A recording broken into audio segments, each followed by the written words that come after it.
At my family's barbecue, they treated my daughter like she was less than everyone else. They made her serve food, laughed at her clothes, and acted like she should be grateful just to be there. I stood there watching, heart pounding, forcing a smile while my daughter tried so hard not to cry. I knew I needed to stay calm for her sake, but inside I was ready to explode. Then, right when I thought the night couldn't get any worse, a black SUV pulled up. A woman I had never seen before stepped out, walked straight toward my daughter, and knelt down in front of her. She looked Alara right in the eyes and said, "Princess, are you ready for your surprise?" The entire backyard froze.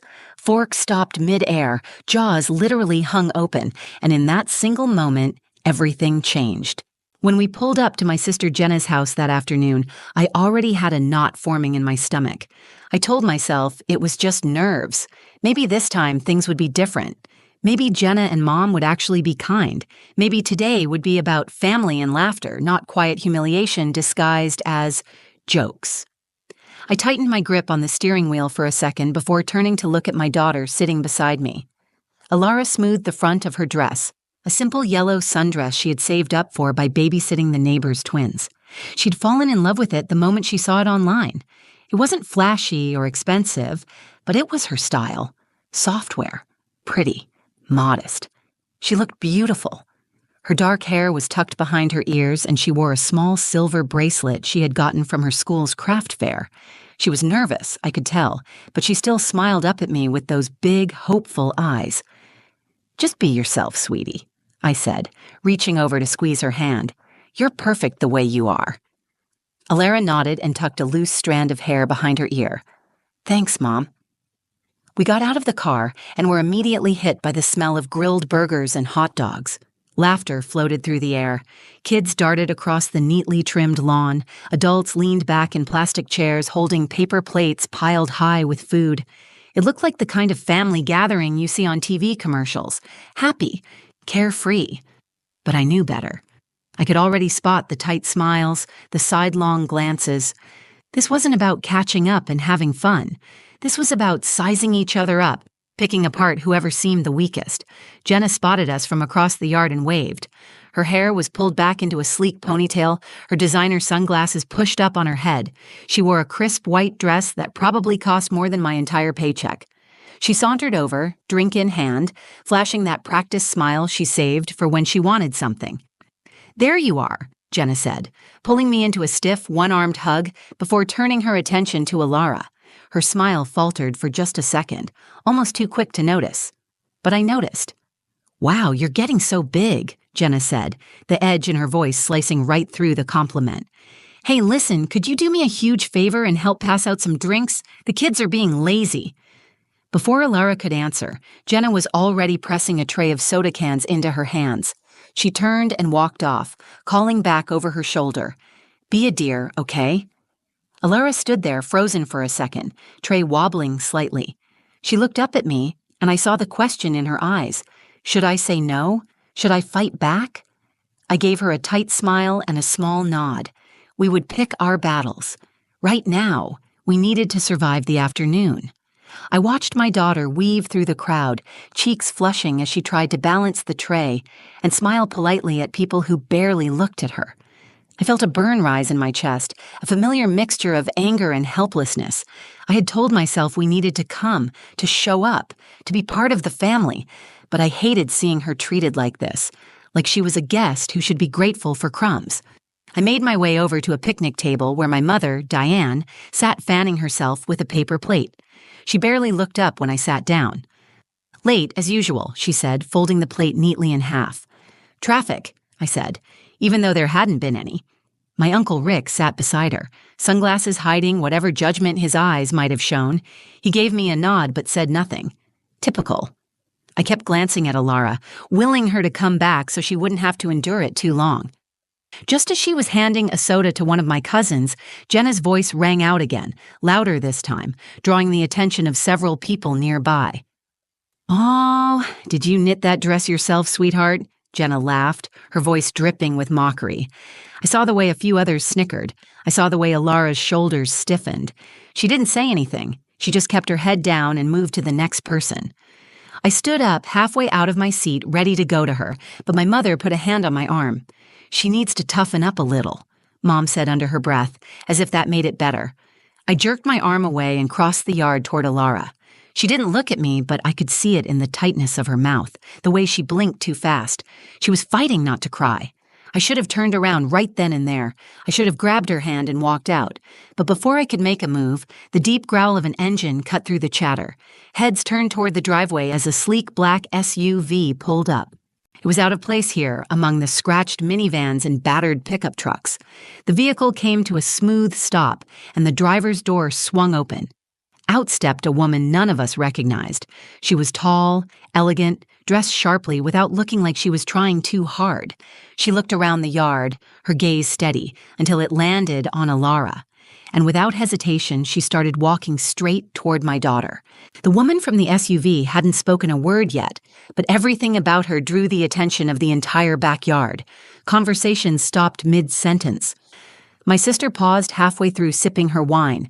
Even my mother raised her eyebrows and straightened in her seat, but the woman didn't glance at any of them. She had eyes only for Alara. She crossed the yard with calm, confident steps, her heels clicking softly on the stone path. I saw Alara hesitate, still holding the half-empty drink tray Jenna had given her. Her eyes darted toward me, unsure. She didn't recognize the woman, neither did I. Then, just before the woman reached her, Jenna cut across the yard with the fake sweetness she always reserved for strangers. "Hi there," Jenna said with a sharp smile.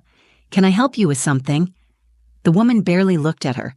She gave the faintest polite smile and stepped around her like she wasn't even there.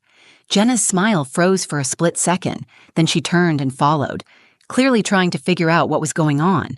The woman stopped in front of Alara, crouched slightly, and looked her right in the eyes. I could feel every muscle in my body tense. My daughter didn't know how to react. The tray in her hands wobbled again. The woman smiled gently and said, "Princess, are you ready for your surprise?" Alara blinked. Her mouth opened, but no sound came out. She looked at me, completely lost. That was the moment the entire yard went silent. People stopped chewing. Someone dropped a fork. Every eye was locked on the stranger kneeling in front of my daughter, calling her princess, like she was someone special, someone important. I walked over slowly, every instinct in me on high alert, trying to piece together what was happening. I reached Alara just as the woman stood again. She extended a hand to me. "Miss Callie Morgan?" she asked. "My name is Amelia Blackwell. I've been trying to reach you through your daughter's school, but they weren't sure if you'd be attending today's gathering." Amelia Blackwell. That name didn't mean anything to me at first, but her tone, her presence, the way people were watching her like she had just stepped out of a movie, it all made my heart race. "I'm sorry," I said cautiously. "What's this about?" Amelia smiled again, but this time with more excitement. She turned back to Alara. "You submitted a portfolio of fashion sketches to your school counselor a few months ago. She sent them in as part of a statewide youth arts initiative. We reviewed over 300 submissions. Alara's work stood out immediately." Alara's mouth dropped open. "She's been selected for the Blackwell Rising Creators Program," Amelia continued. "It's a mentorship program in partnership with a top-tier arts academy. Full summer scholarship, travel included, with some of the best fashion designers in the country." For a moment, no one said a word, not even Jenna. Alara stared up at her, stunned. "My drawings?" "Yes," Amelia said warmly. "You have a gift, Alara, and we'd be honored to help you develop it." Jenna recovered first, stepping forward with a laugh that didn't sound natural. "Wait, I thought this was some kind of joke. I mean, Alara, she draws little cartoons." I turned to her sharply. "They're not cartoons, they're fashion illustrations." Jenna shrugged. "Whatever, I'm just saying she's a kid. She's never even taken real classes." Amelia's smile turned cool. "That's the point. Talent like this doesn't always wait for formal training. It grows in quiet places." Jenna's mouth opened again, but she didn't have a comeback. My mother stayed seated at the picnic table, arms folded, eyes narrowed. Uncle Rick muttered, "Didn't see that coming." I looked at Alara, who was still frozen in place, eyes wide. Her face was flushed, but this time it wasn't from embarrassment. It was from something new, recognition, hope, maybe even pride. I stepped behind her and put a hand on her shoulder. "You did this," I whispered. "You earned it." Amelia reached into her bag and handed Alara a crisp white envelope. Inside was the official invitation, a schedule, a letter from the director of the academy, and a handwritten note from the judge who had reviewed her portfolio. The words "natural visionary" stood out in bold letters. Alara looked up at Amelia. "I really get to go?" Amelia nodded. "If you say yes, the car is here to take you to the welcome dinner tonight. We'll handle everything else." I turned to Alara and gave her the one thing she needed in that moment, a yes. She turned back to Amelia, heart pounding, voice trembling. "I want to go." Applause broke out awkwardly around the yard, some of it genuine, some of it forced. Jenna clapped slowly, clearly fuming but too stunned to do much else. My mother didn't move, but I didn't care. My daughter was being seen, truly seen for who she was, by someone who mattered. That was the moment the tide shifted, and we weren't finished yet. Alara stood clutching the envelope like it might disappear if she blinked. The words on the page felt unreal to her, like a dream she hadn't dared to speak out loud. I could see it in her eyes. She was trying to convince herself this was really happening, that someone had actually seen her, not as a burden or an obligation, but as an artist. I wanted to give her that moment to let her breathe it in, but I could already feel the shift around us. The smiles were fading. Whispers had started again, and Jenna, who had been unusually quiet, stepped forward. "I just think it's kind of weird to show up uninvited at a family party," she said to Amelia, folding her arms. Amelia didn't blink. "I was invited by Alara's school. They told me she would be here today." Jenna scoffed. "Well, this is a private family gathering. Maybe next time someone could call ahead." It was a desperate move. Jenna was losing control of the narrative, and she knew it. This day was supposed to be another chance for her to hold court, to remind everyone how important she was. But the spotlight had shifted, and it wasn't on her anymore. It was on a 14-year-old girl holding a future none of them had expected. I stepped forward. "We're leaving." My voice came out sharper than I meant it to, but I didn't take it back. I turned to Alara. "Get your bag from the car." She hesitated. "But what about—" "We're done here," I said. "Go get your things." She nodded and took off toward the driveway. Jenna stepped in front of me. "Oh, come on, Callie, don't be dramatic." I looked her in the eye. "You humiliated my daughter. You made her serve food to people who think they're better than her, and you laughed at her clothes. That wasn't family. That was cruelty, and I won't let her stand in it for one more minute." My mother, still sitting at the picnic table, spoke up without looking at me. "You're overreacting. She needs to learn how to take a little teasing." "She's 14, I snapped. "And what she needs is to be surrounded by people who believe in her, not people who keep trying to make her feel small." I looked at Amelia. "How soon does she need to leave?" "The dinner starts in 2 hours, she said. "We have a room prepared for her tonight. She can call you from the hotel once she's settled." Alara returned with her backpack slung over one shoulder. Her bracelet glinted in the sun as she clutched the strap. She stood beside me, still not saying much, but her eyes were different now, brighter, fierce. "Are you sure?" I asked her softly. She nodded. "Yes, I want to go." I hugged her tightly. "Then go. I'll be right here when you come back." Amelia gave me a warm, reassuring look. "We'll take good care of her." I stepped back and watched them walk toward the SUV. The driver opened the back door. Alara paused before getting in and looked back at the yard. Her gaze swept across the stunned faces of people who had never really seen her. She didn't wave. She didn't smile. She simply got in and shut the door. The engine started. The SUV pulled away. I turned to face my family. "You didn't break her. You tried, but you failed." Jenna rolled her eyes. "You're acting like she won the lottery." "No," I said. "She won something better. Freedom." I didn't wait for a reply. I walked to my car, climbed in, and drove away without saying goodbye. My phone buzzed 20 minutes later with a photo from Amelia. Alara was standing in front of a hotel ballroom entrance, dressed in the same yellow sundress Jenna had mocked, only now it looked completely different on her. She stood tall, shoulders back, head held high. Her smile lit up her entire face. I stared at that photo for a long time.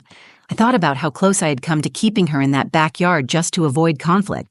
I had almost stayed silent for the sake of politeness, but not anymore. I had made my decision. I would never sit quietly while someone tried to crush her spirit again, not even if they were family. That night, after I got home and shut the front door behind me, the house felt quieter than usual. Not empty, just different. For the first time in a long time, it wasn't weighed down by tension. I didn't feel like I had to brace myself for the next comment or carry the guilt that always came after seeing my family. The silence felt peaceful. I sat on the couch, phone in hand, waiting to hear from Alara. Part of me still couldn't believe it. She had left that backyard like someone stepping out of a cage. I had watched her drive off towards something real, something that belonged to her and no one else. When my phone lit up, I answered before the first ring ended. "Hi, Mom," she said. Her voice was soft but different, more certain. "You okay?" I asked. "Yeah, more than okay. We had dinner with the other students. They're from all over. One girl's from New York, another from Oregon. We each got a journal with our names on it. And guess what? They said I get to pick my mentor tomorrow, like a real designer." I smiled. "You sound like you've been waiting for this your whole life." She hesitated. "I think I have." We talked for a few more minutes. Then she said she had to go meet the program director. I told her I was proud of her, that I loved her, and she said it back. After we hung up, I just sat there holding the phone, trying to absorb what had happened. I didn't know then how much would change in the days ahead. By the next morning, Jenna had already started spinning a new version of the story. She posted a photo of the barbecue on Facebook with a caption about family first and supporting young talent. She never mentioned the comments she made or the way she tried to embarrass Alara. She made it seem like she had always been proud of her niece. My mother followed up with her own post, congratulating Alara as if she had been cheering her on from the start. A few of the cousins commented with surprise, asking why they hadn't heard about Alara's designs before. I didn't respond to any of it. I didn't feel the need. The truth had already spoken for itself. Alara stayed in the program for 6 weeks. Every day she sent me photos of sketches, mood boards, swatches of fabric pinned to corkboards, even selfies with her mentors. In one picture, she stood beside a woman who had designed gowns for celebrities. Alara's smile was the same as the one she wore as a little girl drawing dresses in her notebook, but now there was a fire behind it. Confidence, ownership. Near the end of the program, there was a showcase. Each student presented a piece they had designed from start to finish. I drove to the city where the showcase was being held, sitting in the front row with my hands clasped tight in my lap. The lights dimmed, music played, and then she walked out. She wasn't modeling the dress, but the model was wearing something unmistakably hers. The soft lines, the layered textures, the careful detailing that reflected her quiet strength. The audience applauded. Judges nodded. One woman wiped a tear. Afterward, Alara found me backstage and threw her arms around me. She was shaking from nerves and joy. "I can't believe I did that," she whispered into my shoulder. "You didn't just do it," I said. "You soared." Later that night, as we drove home, she turned to me and asked, "Do you think they'll ever understand?" She didn't have to say who they were. I thought about it for a moment. Maybe. Or maybe it doesn't matter anymore. She nodded, staring out the window as lights passed by. "I don't think I need them to. Not really." That was the moment I knew something bigger than just a scholarship had happened. My daughter had stepped out of the shadow of people who couldn't see her, and she hadn't looked back. This wasn't just about fashion or art. It was about freedom. It was about a girl who had been treated like she should be grateful just to be included, finally being given the chance to stand on her own, not because someone allowed her to, but because she earned it, and she made them watch. It's been 3 months since that barbecue. 3 months since my daughter stood up in front of a crowd and showed them who she really was. And 3 months since I made a choice I should have made years ago. We don't talk to most of my family anymore. Jenna hasn't called. My mother sent a short message about hoping we can move past the drama, but she never apologized. She never asked how Alara was doing. She just wanted everything to go back to how it was. Quiet, controlled, comfortable for them. But I'm not interested in making them comfortable anymore. Alara is thriving. Her room is covered in sketches, color palettes, and fabric samples. She's applied for an advanced arts program at her school and was accepted without hesitation. Her counselor told me she walks with her head up now. She speaks in class. She volunteers to lead projects. She's not the same girl who hesitated to raise her hand or who used to shrink into herself when people talked over her. She's growing into someone who knows her worth. And it's because she finally saw it reflected back at her by people who celebrated her instead of diminishing her. Last week, we sat on the floor of her bedroom going through the scrapbook she made from her summer program. Tucked between photos and ticket stubs was a small note from Amelia Blackwell, written in neat script: "Stay bold, stay kind, and never wait for permission to shine." Alara read it again, then looked up at me. "I used to think I didn't belong anywhere," she said, "but now I think maybe I was just in the wrong rooms." I couldn't respond at first. My chest tightened with a kind of pride that made it hard to speak. I reached out and touched her hand. "You were never the problem," I said. "They just refused to see who you really were." For a long time, I blamed myself for not protecting her sooner. I told myself I had to keep the peace. I didn't want to isolate her. I wanted her to feel like she had a family. But what I've learned is that showing up doesn't mean you're accepted, and being related doesn't mean someone loves you the way you deserve to be loved. What matters is who stands beside you when it counts, who lifts you up, who celebrates your joy without making you feel like you owe them something in return. Sometimes, the most radical act of love you can give your child is walking away from the people who make them feel unworthy. That day at the barbecue, they tried to remind Alara of her place. They made her serve plates and take orders because they still saw her as small. They saw me as the single mother who should be grateful for a seat at the table. But Alara didn't need their table. She built her own. And when that black SUV pulled up and a stranger saw her value before her own family did, everything shifted. She walked away from that backyard with her chin high and her future in her hands. And every single person who tried to make her feel like less had to sit there and watch. She didn't yell. She didn't argue. She didn't beg them to treat her better. She just left. That's what strength looks like. Sometimes justice doesn't come in the form of a dramatic confrontation. Sometimes it's quiet. Sometimes it's a girl in a yellow sundress stepping into a car with someone who believes in her. Sometimes it's the moment a mother decides her child's joy matters more than anyone's opinion. We haven't looked back. And we're not going to. My daughter was never just someone they let come along. She was never an afterthought. She was never less. They tried to make her feel small, but she left that day as a queen. Thank you for watching this story. If it moved you, if it reminded you of someone who's been underestimated or overlooked, take a moment to like this video. Share it with someone who needs to hear that their worth is not defined by how others treat them. I'd love to hear your thoughts in the comments. Have you ever had to walk away from people who didn't see your value? Let's talk about it. This is a space where your story matters. And if you believe in real stories that uplift, challenge, and inspire, make sure to subscribe to the channel. There are more voices like Alara's out there, and we're just getting started. Your support helps make sure they're heard. See you in the next one.